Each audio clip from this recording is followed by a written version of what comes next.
Welcome to Kavya kitchen. ఈరోజు మనం చిక్కుడుకాయ పప్పుల పొడి కూర ఎలా తయారు చేయాలో చూద్దాం. అంతకంటే ముందుగా మా ఛానల్ని సబ్స్క్రైబ్ చేయండి, పక్కనే ఉన్న బెల్ బటన్ కూడా ప్రెస్ చేయండి. చిక్కుడుకాయ పప్పుల పొడి కూరకు కావలసిన పదార్థాలు: చిక్కుడుకాయలు, పచ్చిశనగపప్పు, మినప్పప్పు, ఉల్లిపాయలు, పోపు దినుసులు, ఎండుమిర్చి, పసుపు, ఉప్పు, వెల్లుల్లి, కరివేపాకు, కొత్తిమీర, ఆయిల్. ముందుగా కుక్కర్ని స్టవ్ పై పెట్టుకోవాలి. ఇందులో మనం శుభ్రం చేసి పెట్టుకున్న చిక్కుడుకాయలను వేసుకోవాలి.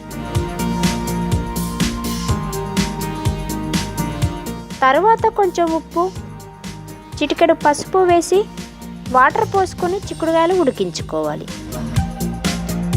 ఇవి ఉడికినవి. ఇందులో నుండి వాటర్, చిక్కుడుకాయలు సపరేట్ చేసుకోవాలి. మనం ఈ వాటర్ను కూడా వాడుకోవచ్చు.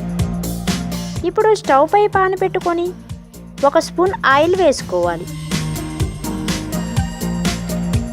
ఆయిల్ వేడయ్యాక 2 స్పూన్లు పచ్చిశనగపప్పు, 2 స్పూన్లు మినపప్పు వేసి 2 నిమిషాలు ఫ్రై చేసుకోవాలి.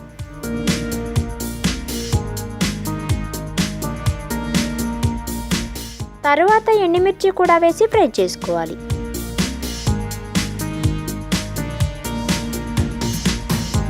ఈ పప్పులు ఫ్రై అయినవి. వీటిని ఒక గిన్నెలోకి తీసుకుందాం.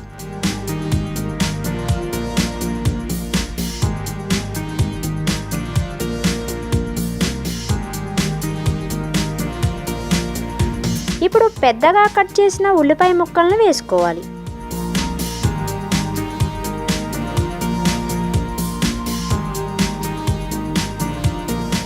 ఇందులో కొంచెం పసుపు వేసుకుందాం. ఈ ఉల్లిపాయలు ఎక్కువగా ఫ్రై చేసుకోని అవసరం లేదు. జస్ట్ 1 మినిట్ ఫ్రై చేసుకుంటే సరిపోతుంది.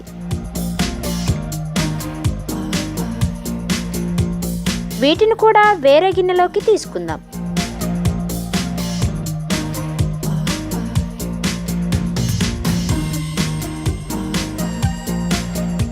ఇప్పుడు మిక్సీ గిన్నె తీసుకొని ఇందులో మనం ముందుగా ఫ్రై చేసిన పప్పులను, కర్రీకి సరిపడా ఉప్పు వేసి మెత్తగా మిక్సీ పట్టుకోవాలి. ఇప్పుడు ఉల్లిపాయ ముక్కలను కూడా వేసుకుందాం. ఇవి జస్ట్ 1 రౌండ్ మిక్సీ పట్టుకుంటే చాలు, మరీ మెత్తగా పట్టనవసరం లేదు.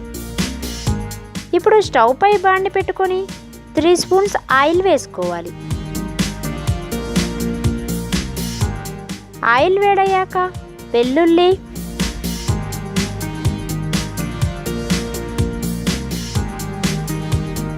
పోపు దినుసులు, కరివేపాకు వేసి ఫ్రై చేసుకోవాలి.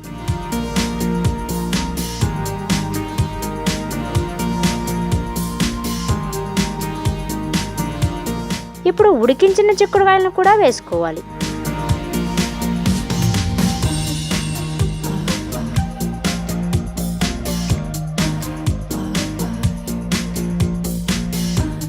వీటిని 2 నిమిషాలు ఫ్రై చేసుకోవాలి.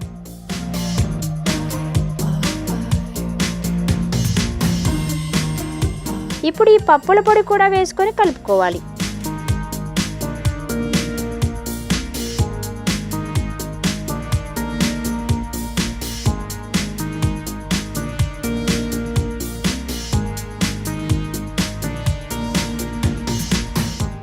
తరువాత చిక్కుడుకాయలు ఉడికించిన నీటిని కూడా వేసుకుందాం. ఇవి సరిపోకపోతే వాటర్ వేసుకోవచ్చు. ఈ కర్రీని ఒక 2 నిమిషాలు మూత పెట్టి ఉడికించుకుందాం.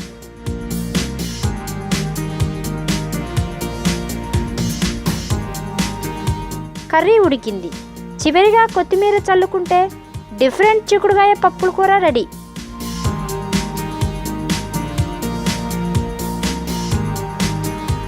ఈ వీడియో మీకు నచ్చినట్లయితే మా ఛానల్ని సబ్స్క్రైబ్ చేయండి.